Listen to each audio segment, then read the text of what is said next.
many people are passing away. Yeah, yeah. Yes. It's then I'll be back there Wednesday for my aunt, so it's nonstop. I I didn't want to cancel the podcast because even though I I just wanted to make sure that we did it today. All right. Let's see. Oh, we're live. I'm sorry, guys, and we're live. We're live. Um. All right, everyone. Sorry for the delay. That was Charlie Perry's fault, and but we are here. This is Fentanyl Facts and Stories, and we got Paula Santos Young, and we have Michelle. Michelle, please pronounce It's your name. Michael. Michael. I always say Michelle. Sorry, I have a Michelle in the Okay. house, and it's human nature. When you have a Michelle in the house that's been kicking your butt all these years, all I think about is her name, So I'm sorry. Michael. We have Michael, and I should know better. This is her what, third time on? Yeah, I third think so, time yeah. on. Yeah.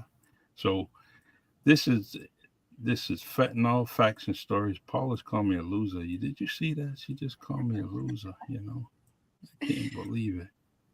I'm glad we got her on mute because we can't hear her. It's kind of it's a vacation from her. Um, so I had a little video and I was gonna put it on. It was from Texas Picture Documentaries, and it talks about a kid named Nathan Rodriguez. But I choose not to put it on. I just wanted to.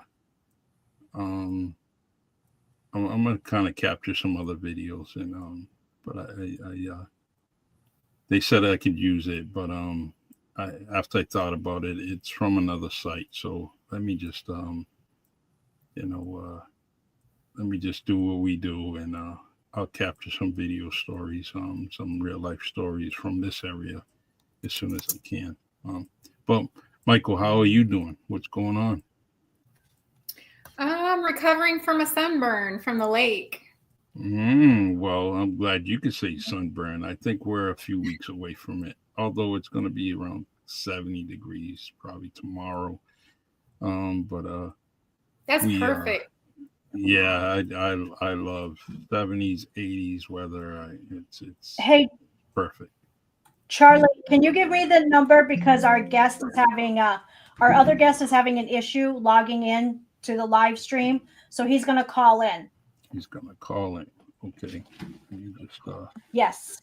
Yeah, because he said that it's asking him for a password when he tries to go through the link and he can't remember the password. for his Facebook account. All right. Look for the number here. And sorry, I did not mean to interrupt. Hey Nathan, how are you? It's Charlie, Paula, and Michael. That's it. Sounds like a music That's group on or a tonight. law firm. Paula, that's the number right there. Okay, let me do it right now. And then people will be able to hear him, I guess. Yeah, I'm just gonna put the Fentanyl Facts and Stories phone on speaker, and then we'll be able to All hear righty. him. What's his name Well, again? it's Jim Rawl. So Jim Rawl is the founder of Families Against Fentanyl, and Jim lost his son, Tommy, 10 years ago. And he has been a huge force in this world of awareness, advocacy, and prevention. He is trying to get fentanyl declared as a weapon of mass destruction. And I wish he wasn't having an issue with the live stream because he is so intelligent and smart. And I call him a scientist every time. And he didn't even go to school for that. But just the fact that he is just so brilliant at what he does. Okay. But we have Gabby's mom on for everybody who remembers Michael. She is amazing. You said Michael like I forgot And her we name or something. You just always said love to have her on in her story as we go further into this. because Aha. There we go. there you go. Jim, how you doing? Hey, Jim, what is he in the house correction or something? What is he in the house correction? Hey, Jim. How are you? How you doing? I'm doing good. Paula, can you hear Jim? Can you put him closer to the mic? Yeah, Jim, you're live. We're gonna try to. All right, Jim, how you doing today? I'm doing good. Yeah. I'm just a little behind. That's all right. We'll take it. So, Paula, how are you hearing Jim? Yes, we're hearing Jim. All right, good. Jim, Jim, can you tell everyone about? Okay, just Charlie, just tell him what I'm saying. Yeah. If you can tell everyone what it is he does and how he's trying to be clear. My Facebook account. Would you like me to try that, or? Yeah, that's up to you. Go ahead, Jim. Try that. But if you don't, just give us a small bio about what you're doing and what you're involved in, and also share your fentanyl story with the audience. But give Facebook a shot, because then we get to see your handsome face on the screen, and that'll be great. Okay. Let me try again. One more time. All right. So, for those of you wondering, Michael and I are actually starting a coalition of parents. And the reason that we're doing this is because we, as we all experienced last weekend here in Massachusetts, and Rhode Island is our neighbor, there was a death that occurred because the person, it was a young woman, 27 years old, who passed away from her marijuana being laced with fentanyl. Wow. And it's been all over the news. Michael has actually posted it on her Facebook page. It was the Warwick Police. And I think for those of the people who continue to come and say this is not happening, it's not true, we really need to stop having that narrative, because when we continue to see these cases happening as we are, and we just had it happen here last week in our neighboring state, and 2 weeks ago when we had Scott Johnson on, who's a deputy fire chief, and those other folks from the recovery industry in the world, they were very specific about this. And I think what people need to understand is you can't keep saying this is not happening, because that is your understanding or your narrative when the facts are actually proving you wrong. Science doesn't lie. Science continues to tell the truth. Science continues to say, yes, this is happening. I know that the DEA, and I think Michael can speak on this, has said, they're just indicating that it's been cross-contaminated. And even if it has been cross-contaminated, it's still happening. So for people to continue to have this misconception that it's not is dangerous. It's extremely dangerous, especially when we are continuing to see the numbers rise in the youth with either vaping or smoking marijuana. And Michael, I'll let you speak on some of this, because I know you've been doing so much also behind the scenes, and also really talking about not just your daughter's story, but also the fact that, you've been told the same thing. And you had a little interaction with somebody who we won't say, who was just spewing things at you and literally telling you that that didn't happen the way you're giving the account of it happening. Oh, yes. Well, first I want to start off by saying when a 2-year-old toddler dies from marijuana laced with fentanyl from eating it, or touching it, however it may have gotten in the child's system, a 2-year-old, did that child pass away in a different manner? No, it was tested. The world's wanting confirmation, but they're not wanting confirmation from the parents, and the cases aren't being investigated. properly or at all. So the numbers are a lot higher than people assume. And they want specialists and they want all of these people with degrees to say, hey, this is happening, when this is a multi-billion-dollar industry, and they're not going to say that. It's just not, that's, you know what I mean? They're not going to stamp that on anybody's death certificate, you know? They're just they're putting accidental overdose. No, these children were poisoned. They were absolutely poisoned. And it didn't come from a pill. They didn't shoot anything into their arm. My child did not do anything like that. I know my child, better than anybody. I know when she screwed up and I know when she didn't screw up. You know what I'm saying? I trust the knowledge that I have in me for raising this child. I knew her better than anybody. And for someone to come and say, hey, you need to just face the facts. And I'm sitting here telling them, this happened. It's on her toxicology report. And you're denying it, dismissing my child completely. And I just want the respect and the backing that we give other people so freely. Right.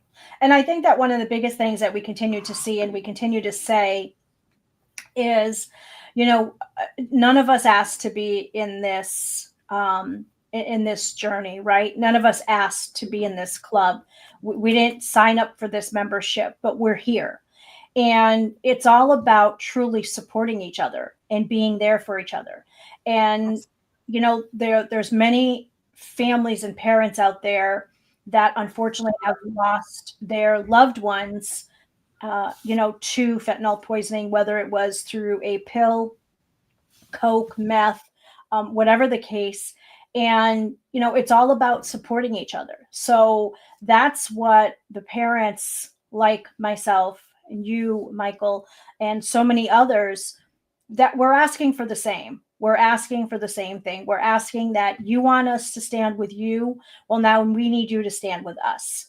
And I understand, because we talked about this today, Michael and I, on a phone call, and I'll share this. We feel like we're Moses on the mountain, and people just don't want to talk about this because of the billion-dollar industry that the cannabis industry is. But again, we're not going after the cannabis industry. We're just telling you to go to the dispensary.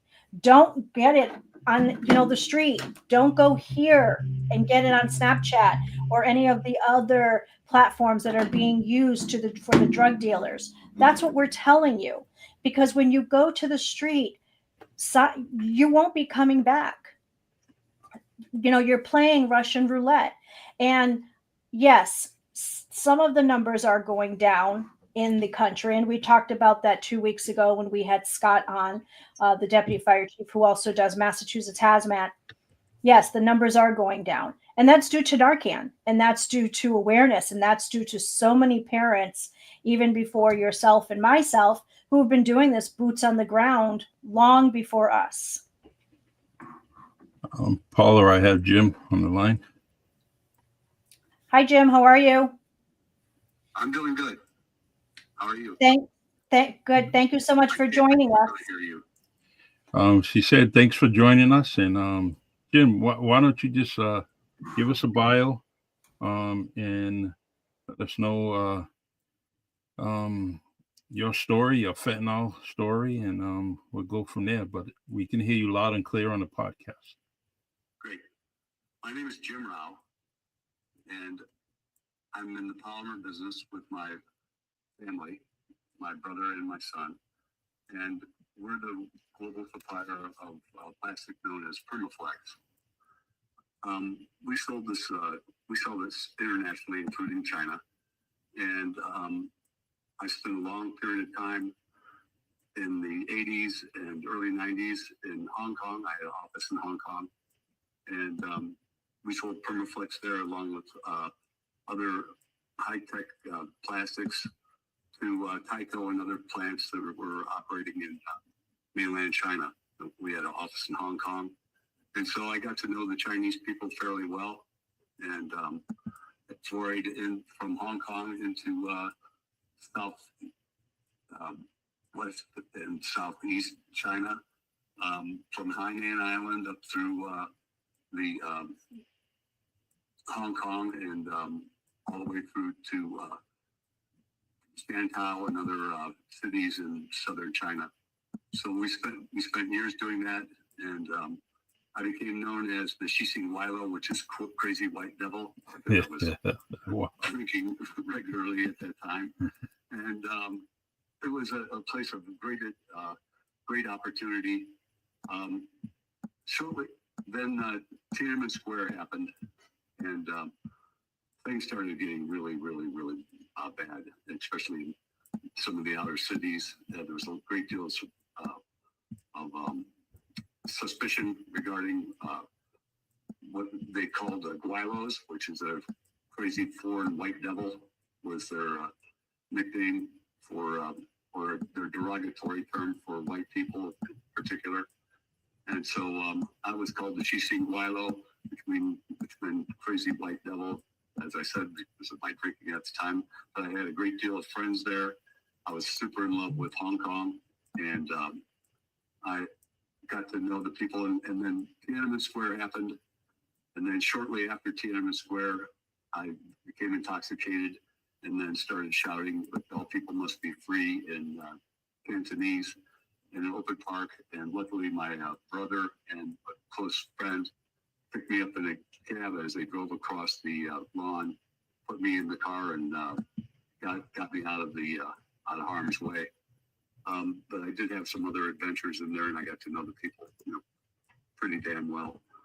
I certainly love the common people of China, but I discovered that the Chinese Communist Party is a total dictatorship with a hierarchy that has a basis in greed, selfishness, and the lust for power. They feel that they were the number one power in the Western world up until the early 1800s. And then there was the re-establishment of the Opium Wars. And after 2 opium wars that were done to the Chinese, by the British and the Americans, they felt that it was okay to use the same tactic in retribution and tit for tat. And they began manufacturing and shipping fentanyl to the United States through all of their illegal activities in conjunction with the Mexicans and whatever. So it was initially a far off thing, and the Zane Drug Trafficking Organization sent fentanyl to a drug dealer in Akron, Ohio, through the mail, and in 2015, before we knew exactly what fentanyl was, Tom was killed with a dose of acetyl fentanyl sent by a drug dealer here in Akron, Ohio. It killed another young lady also. The great work of the Justice Department at that time traced that killing all the way back to China and to the Zane Drug Trafficking Organization, who were just getting started, and they were sending the material through the mail. So in 2017, they indicted the Zangs for his murder, and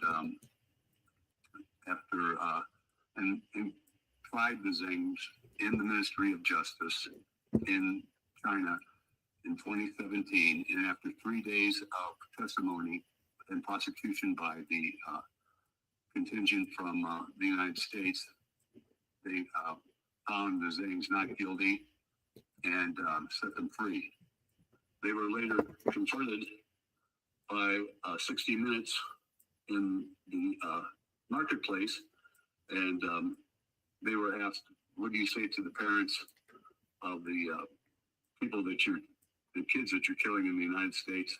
And at that time, Bob Anderson from 60 Minutes was arrested by the Chinese police, escorted to the airport, and with his passport was given back to him, but his visas were taken away, and he is never to return again.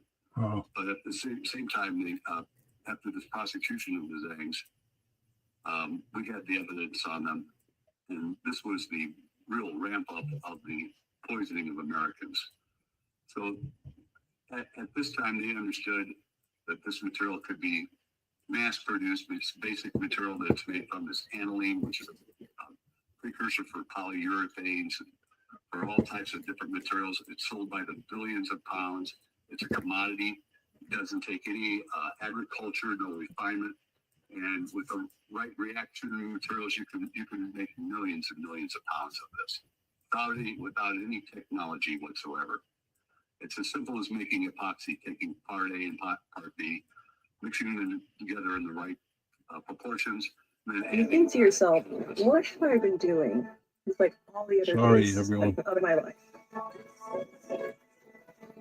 Delivering a live event Yep. of selling online to walk you through every single thing to be successful. You're going to learn how to create a one-to-many. Let's go over the Spotify for artist profile. Are you still there? I'm still here, Jim. So after that prosecution, I understood that this was not going to stop. That they could make this as much as possible. There was endless money available for it, and they felt that it was payback for the murder of their society in the two opium wars, which took them from being the most powerful country in the world to a third world country. My experience with the Chinese is that the Chinese government doesn't have any belief in God. They have, Chairman Mao would go down and watch his former best friend and adversary for lunch every day as he was being tortured. And they used every tactic they could to regain power in the world, especially when the Communist Party took over. So they began shipping this through the mail to the United States. It went from there to that being produced in Mexico because the precursors were so easy to get. And the reactions are so simple. It's like making epoxy. You take part A and part B. And you could make this in just some basic kettles in the middle of nowhere with a canoe paddle, or taking ANPP and NPP and a couple of catalysts added to it, and just stir the material together, and it goes from a liquidy syrup to like epoxy into a hardened reaction. And they could be enhanced to have greater and greater potency. So you can go from fentanyl, which can kill, a kilo of fentanyl can kill 500,000 people at 2 milligram lethal dose. A kilo of carfentanil can kill 50 million. And the price to manufacture it is within, tens of dollars per pound. And there's no limit to the amount that can be made. So after the prosecution of the Zangs, I in their evasion, I filed a civil suit against them and was awarded a major judgment that right now it is possible to collect if we can have it. We can have fentanyl declared a weapon of mass destruction. That breaks the Foreign Sovereign Immunity Act, and it compels the government to do their duty and protect its American citizens. It changes their responses from discretionary to duty, but so that it's not their, oh, maybe we'll go help you, maybe we'll go stop this. It just depends on what happens and how serious it is. But WMD changes that laissez-faire attitude to one of emergency, disaster, and we have to, and they're able to be held accountable for their duties. So it also breaks the Foreign Sovereign Immunity Act and allows litigation between litigation to go after the perpetrators and their bank accounts anywhere in the world. And it shows the complicity of the Chinese government.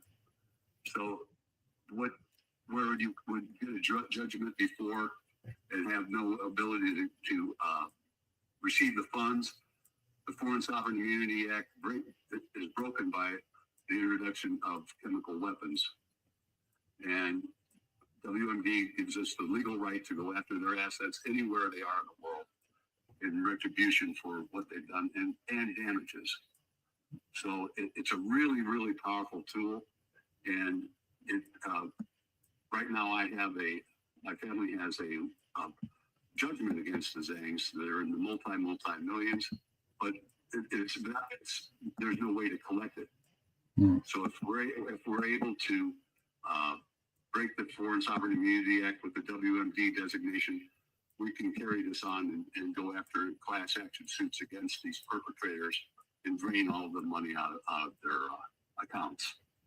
It also holds the Chinese government responsible for actions, and there's it will force them to either admit and stop, or we're able to use the military to stop ships at sea, use military intelligence. We can stop mail. We can stop transportation. It gives the American government the power to put an end to this murder. Now, we did the statistics to show that it's the number one killer of 18 to 45-year-olds. And we've been following the seizures of material that's been coming in the United States. And it appears to be being stockpiled in major amounts of material. They're only catching 10% according to the DEA. And that 10% is enough to wipe out every single American many times over. And that's occurring every year.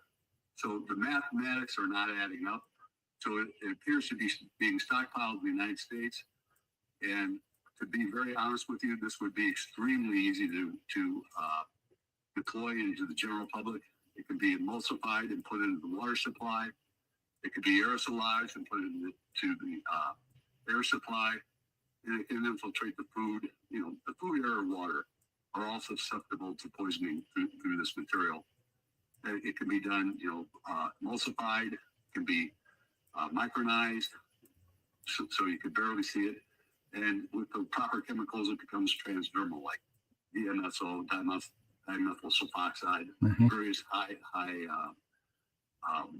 flash point solvents, some vapor hazards by using MEK or toluene or other solvents that will make it vapor hazard.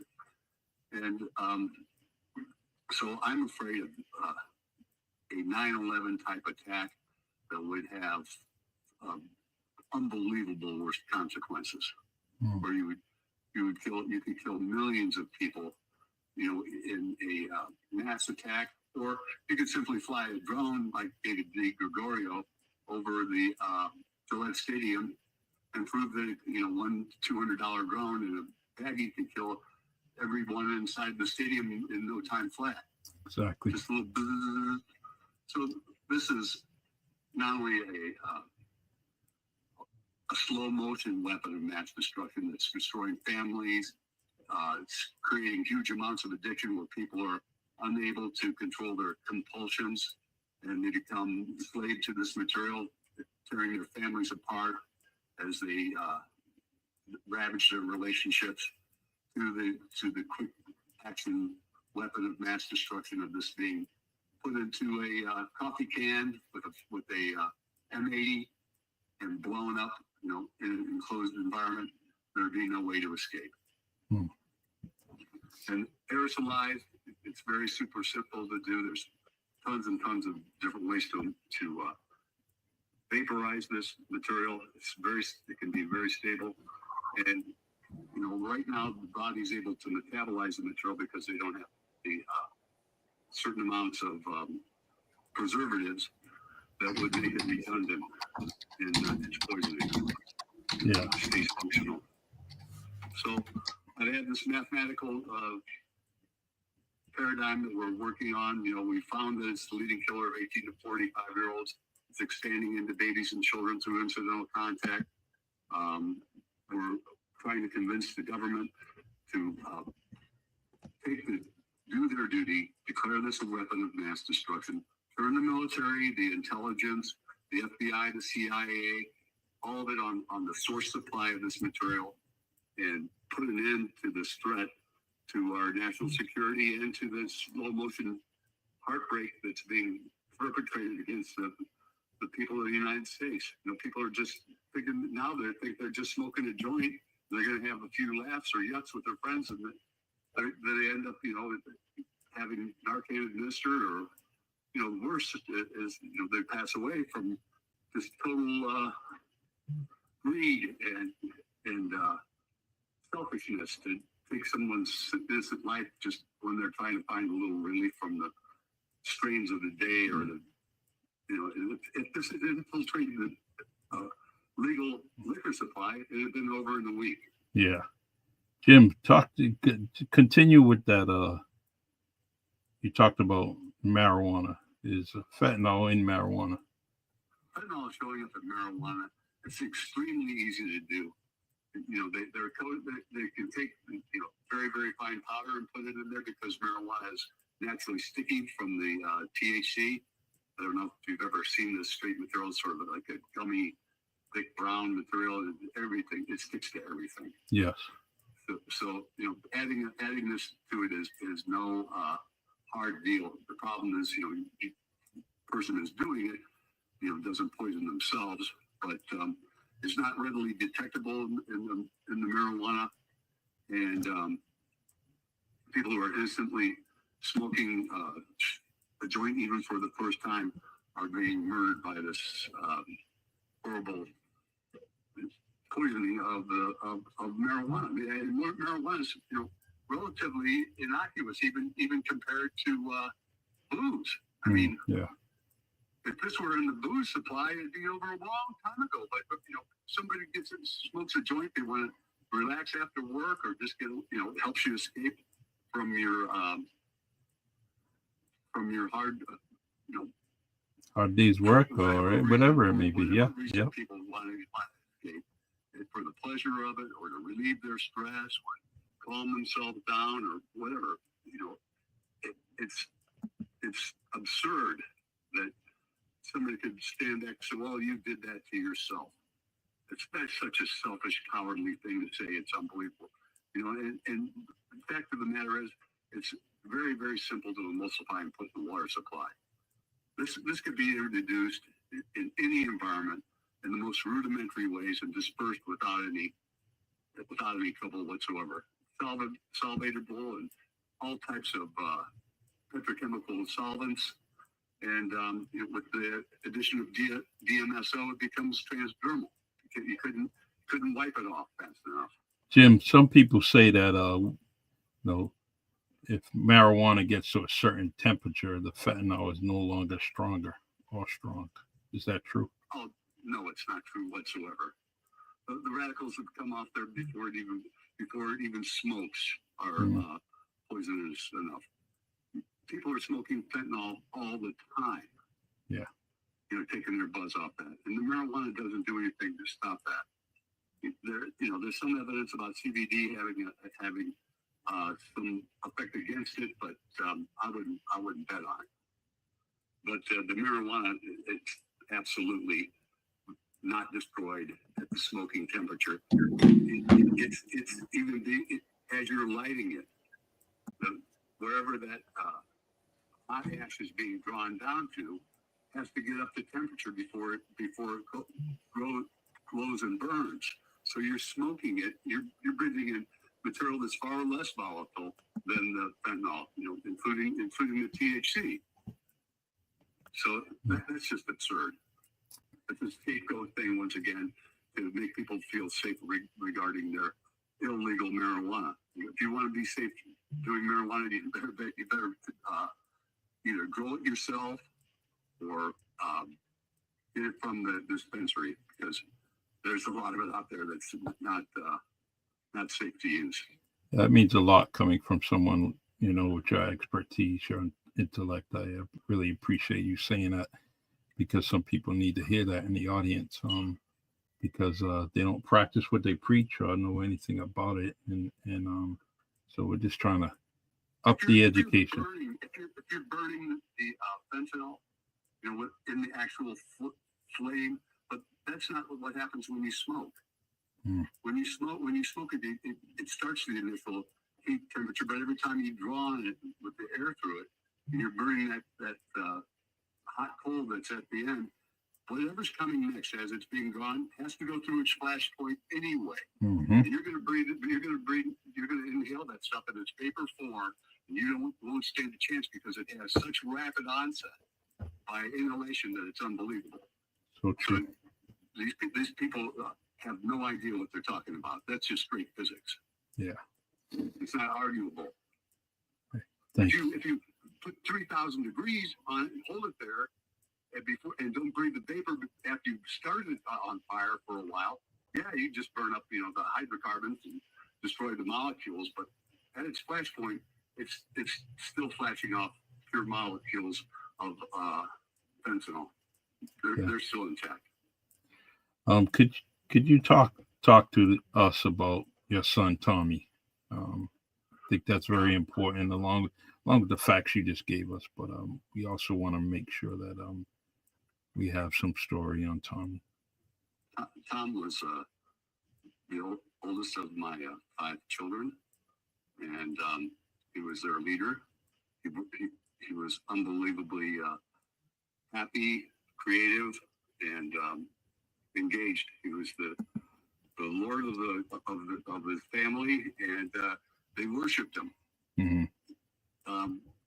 He became involved with originally, some drinking things with his friends or whatever, and then naturally the progression to marijuana, and then he hurt himself in athletics, and he was prescribed OxyContin, and that was all of the doctors were pushing that stuff out, and he became a different person. Hmm.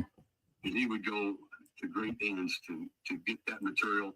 Once he became addicted to it, he went through several rehabs and got better for months at a time.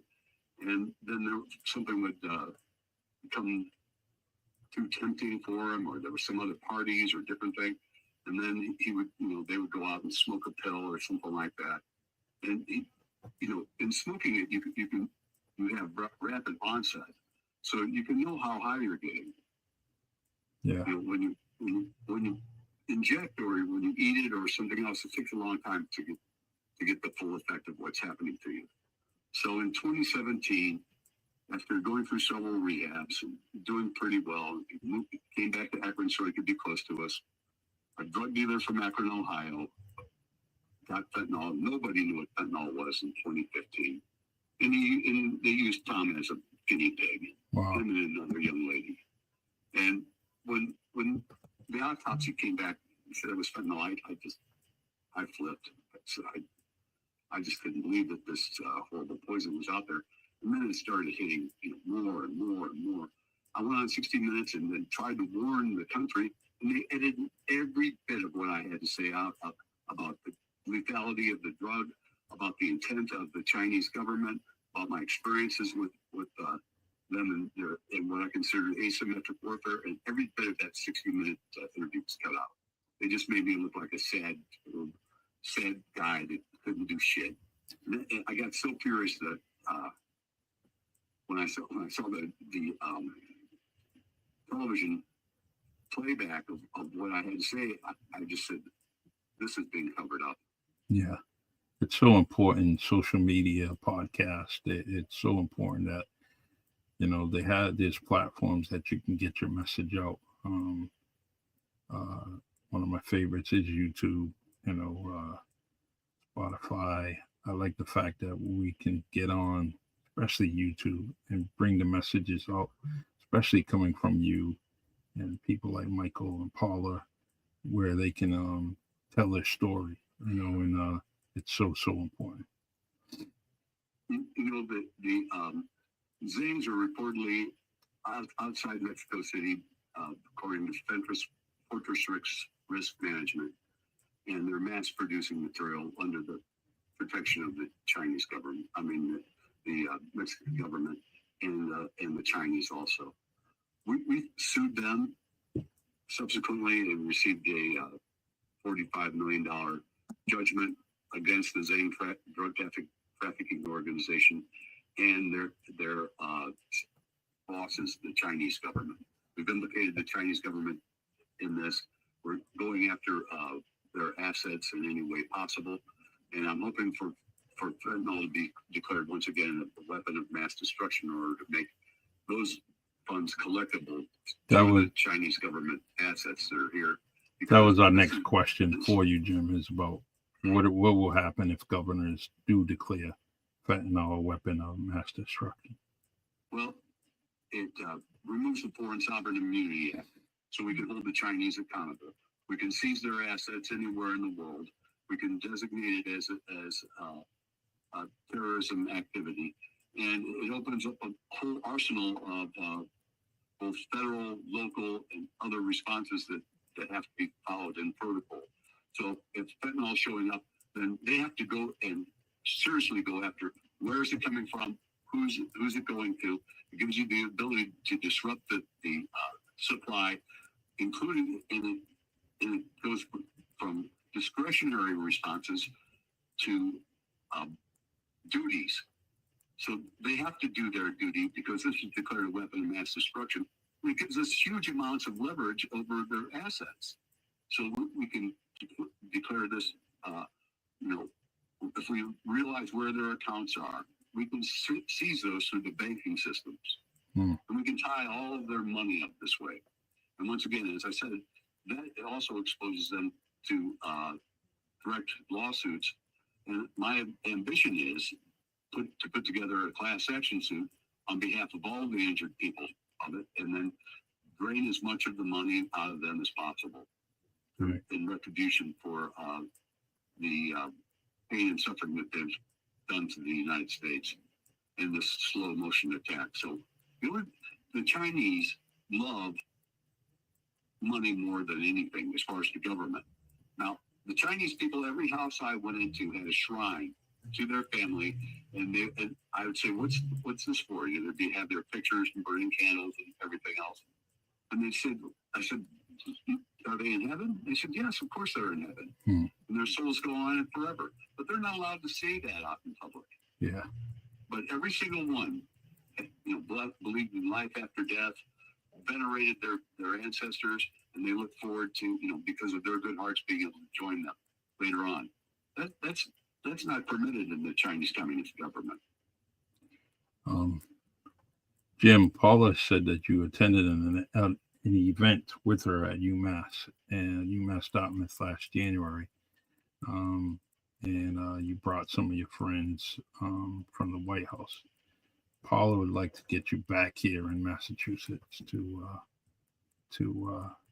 be a guest on one of her events, from Achieve Greatness. I would be more than happy to do that. I think that spreading awareness, forewarned is forearmed. I think that with the cooperation of more and more people asking for the same things, what we want is that our government to do their duty. And the number one duty of the U.S. government is to protect its citizens. And they've been flat-footed, slow, and allowed this material to be stockpiled in the United States. And as far as I can tell, there's no need to blow the whole country to smithereens or drop a hydrogen bomb. You could make it so dangerous to go out in the open air. People be running around trying to avoid whatever types of drones or even little small ones. Just the ability to disperse this in the air, food, or water is rudimentary. It's super, super, super simple.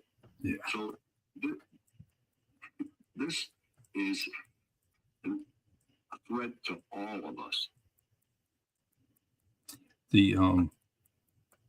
Jim, I appreciate this phone call, and I would, I hope that you do come to Massachusetts. You do end up, where we get to meet the great voice with a face, and shake your hand, give you a big hug, So But I appreciate so much about what you and Paul are doing. I know that there's been great skepticism about fentanyl being put in marijuana. It's so simple to do. You know, fentanyl is easily solvated with the most simple hydrocarbons. So you can spray it on there so amazingly simply, and you know, as you get more and more vaporous solvents, the material just gets worse and worse. And there are ways to make this fentanyl redundant, so it'll keep killing by using these preservatives and different things. This is really simple to emulsify and put in the water supply, and the whole threat comes down to not if but when, because of the vast amount of prevalence, the strong intent of evil. Sooner or later, this is going to fall into the wrong hands, and it's going to, once it starts, it's going to be very difficult to stop. Thank goodness the government has invented and are starting to distribute naloxone implants, so you could be made to be immune to the material. All right. Well, Jim, I appreciate you tonight. We're gonna we have Michael on them. Michael's one of our co-guests, and she's like a co-host, co-guest, and definitely want to speak to her for a few. But please, anytime you want to come on the podcast, just give us a minute, and I'll get my shit together on the computer. and you're fine. We always try to figure out a way. I think Michael has a comment, but go ahead, Michael. What do you have for him? Jim, I just want to say thank you so much for coming on today and explaining all of this to us. There's a lot of people that are in denial that this is happening. It is a weapon of mass destruction. It's being allowed. And we have to stand up against this. The louder that they say it's not happening, the louder we need to be saying, yes, it is. There's a lot of lives on the line right now. Jim, she really appreciated for what you have done, delivering the message, and also that we have to be stronger in delivering this message. It's real important that advocates like all of us are staying strong and making sure that we don't sway from the message and how dangerous this is. So I just wanted to give you that. You can respond any way you want, Jim. Thank you very much. This changes our response from discretionary to duty. We can hold people accountable for this. It opens up the Foreign Sovereign Immunity Act. We can go after their monies, and we can also turn on our military for their intelligence, for their intimidation, and for the ability to do their job and protect the American citizens. Awesome. I agree 100%. Jim, thank you very much. You are definitely you have a voice for radio, for podcasts, for TV. So you better get on and spread the news, spread the word through your voice. And your son is there by your side, delivering the message also. So you keep on doing what you're doing, and anytime you want to come on Fentanyl Facts and Stories, please join us. I appreciate you so much, and I'm available for any assistance that we can do. Okay. Thank you. Thank you, guys. All right. God bless. Bye. Take care. All right, ladies. Jack Nagy, I see you. Thank you, and hello to you. I appreciate everybody on Facebook. Actually, I added LinkedIn today. I had to go back. I had to go back on LinkedIn only because what was I got some messages after I said I was going to delete the account, and some people were telling me no. So, and the reason why they were telling me no is actually this podcast, and so I appreciate it. I got some great input from my friend Jill, my friend Myron. I really appreciate you, and I thanked you on LinkedIn for kind of hit me upside the head and getting me back on LinkedIn. Michael, I know you were kind of silent through this, podcast, but I want to make sure that we give you an opportune time to deliver a message, other than what you had already said. But I don't want to call you. I don't want to sell you short because the time you spend with us is real important, and you're here. So I don't want to. I don't want to. You could be doing so many other things. So go ahead. The floor is yours, Michael. I just want to say thank you, Charlie, for always being an amazing host. Thank you. And for caring. We need to get this message out. It has to be us. We are the specialists in this field. We are the ones, the parents are, the frontline workers, the firefighters, the attorney generals, Yes. all of the doctors and nurses.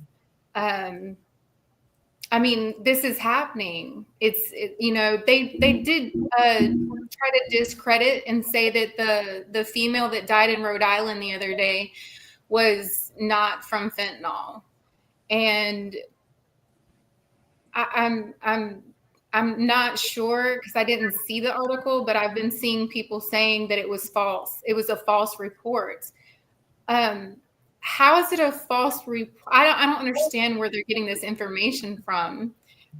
So a lot of people, they just want to dismiss it without doing any type of research on things. And we can't be doing that. We have to stick our nose to the grind and we have to find out this information because it's going to help others prevent losing their life. Like, we have to do this. We have to be the ones to do this. Other parents need to get involved. I know a lot of them don't understand how important this is, but our generation, when we were children, if we'd have smoked weed, all of us would have been dead.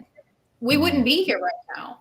Like, that's how serious this is. And although in my generation, we didn't lose children to that back then, to fentanyl back then. But I know of a lot of children that I went to high school with that absolutely did die from OD. And it was a big deal back then with all of that, but it wasn't fentanyl. But it's just another thing if they just keep coming up with different drugs. And we have to continue to research these drugs and find out what they are, what the chemical compounds are, what everything is going on. We have to be that for our children, for our grandchildren, for our communities. This is something that we cannot sit on the sidelines. We cannot sit there and wait for someone else to do something. We are the someone. Yeah, Channel 12 had put out a news article about WPRI, Channel 12. It's saying marijuana in Warwick overdose was not laced with fentanyl. So they put that out, and just goes to confirm what you were saying. Based on the toxicology report, which revealed whether there were any substances in her system at the time of her death. So I just want to add that. I just looked at it. Glad Well, that then we have these other situations where the law enforcement, the people that were investigating, absolutely had the substances on them. They took them with them, and then they got lost. Mm-hmm. I agree. Is because they have an agenda. There's an agenda behind it, and people don't want to see it. Yeah, and what happens is sometimes, witnesses, family, whether it's family or friends, when they see that there was some kind of fabrication or conspiracy behind all this, they need to speak up and be advocates, strong advocates, like you guys are doing and many others. So I totally get that. And just as hard as people pushed about fentanyl for the last 5 years, as many people that I have seen push and push and push about fentanyl, all of those people should be on this bandwagon as well, because it's the same drug that killed their child. Exactly. It's the same drug. It's the same person that killed their child. Someone from Massachusetts was just pretty much similar quote that what you just said. I was talking to them earlier, and they're not tech savvy, so I can't get them on the podcast. And I'm trying to figure out a way I can do it. And it looks like what I'm going to have to do is just kind of bring the iPad or the laptop to the house of that particular person, and or meet somewhere so we can have them on to give another story. And similar, say exactly what you just said, Michael. Well, because it comes down to this, right? Sometimes because of the naysayers, and we hear them and we see them, an organization will take down a messaging because the naysayers are just too much for them. And all I have to say to that is shame on you, because we have had many people on here who are very highly credentialed people, from ex-agents to, fire marshals, fire chiefs, Jim, many more people have been on here, and then us. And it's kind of like, I said this, and I was talking to Michael today on the phone, and I said, it's like we are on that mountain and we're Moses, and we're not going to stop the messaging, because you know what? When Jesus was here on earth and he was sending out his message, people didn't like him either. And they didn't like the messaging that he was given. And what did he do? He got disciples, and those disciples went and they preached the messaging. And Jesus didn't stop what he was doing. Well, we're not going to stop either, because we're trying to save lives. And it doesn't matter who comes at us. We've lost our children. And I said to someone once, and I'll say it again, what do you think you can do to us when we've experienced the worst that a human being can experience? Yeah. So true. All right. Well, ladies, I truly, truly appreciate this. I actually, Michael, I kind of liked you on the podcast, man. I'm going to have to get you here 2 right. days in a row. 2 weeks in a row. We're going to have to do something. No, we got to get you. You what? I'm sorry. I didn't understand what you said. We got to get you back on the podcast next week. I like I like when you're on the podcast. You're not like Paula. You always have a good hair day. Paula, don't listen. You're beautiful. Shush. Yes, she is. I'm only joking. I'm just being a really Charlie. Charlie's just jealous. He's jealous. He wants your hair. I'm being a really Charlie, and I actually just I'm not mean to Paula. I crack jokes, but that's it. I think she's a wonderful person. It's a love language, Charlie. It's a love language. Hey, no, like the kid in the schoolyard used to bully the girl, and that's what it is. I'm just a big bully. As long as I'm away from her, I don't want to get throat punched or anything like that. You're right. Yeah. There's a reason why Exactly. Phil Young. There's a reason why Phil Young is he's just cool and calm. He's relaxed, He because guess what? He knows he's got his wife to punch him in the throat. But all joking aside, balance. You have to have balance. Right. Yeah. Exactly. Mm-hmm. Exactly. Well, this was great, and I'm so glad that we were able to get Jim on finally. Unfortunately, not the way we had hoped, but still the messaging and everything he talked about. And again, this is about bringing factual information to everyone. And Charlie, we say this all the time, every week. And Michael, you've heard us. If anyone wants to come on, including the naysayers, come on. Yeah. Come on. Because you can't continue to think that something is not happening when there's so many facts that are backing it up that it is. Yeah. And again, we're not targeting the cannabis industry. We're actually telling you that if you do smoke, then please go to the dispensary. Yes. Do not go to the street. That is the message. The well, great message again, ladies. I appreciate it. We let's do this again. So Yes, we're sir. gonna have to go into Michael's Google Calendar and erase everything from Monday, so we make sure that she's free. All right. So gonna have to find Mostly, some. unless we have the grandkids. I hear you. I know the feeling. We had a bunch of them yesterday at the house, so you never know when they're coming, and but that's a blessing, isn't it? It sure is. All right, thank you, and everyone on Facebook Live, I appreciate you. Please share this podcast, and everyone on LinkedIn and YouTube on the Really Charlie channel, podcast channel. Please like and subscribe to that channel. I need some love. All right. Thank you, and we will see you next Monday, 7:30 Eastern Time, here on Fentanyl Facts and Stories. All right, late. Have a good night. Electronic hug. I appreciate both of you, and we'll talk to you next week. God bless. Bye-bye. All right. Bye. Take care. Bye-bye.